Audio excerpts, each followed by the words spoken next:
سلام و شما دوستا و وطندارای عزیز نازنین. امیدوارم در هر جای جور صحتمند باشید. دوستای عزیز، ما امروز باز هم شاهد یک حادثه ترافیکی دیگر در ارغندی هستیم که تعدادی از خانواده ها و عزیزان ما را اونجا از دست دادیم.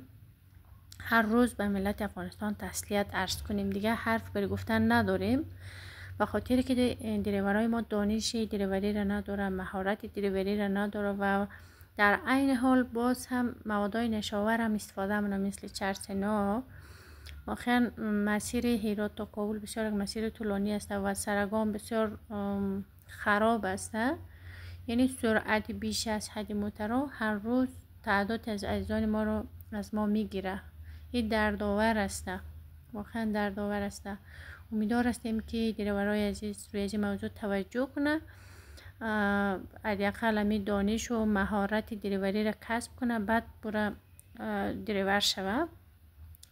دوستا، پدرم برای ما میگه برین درس بخونین، مطالعه کنین، چوپانی کنین، حداقل راه و روش چوپانی را میفهمین.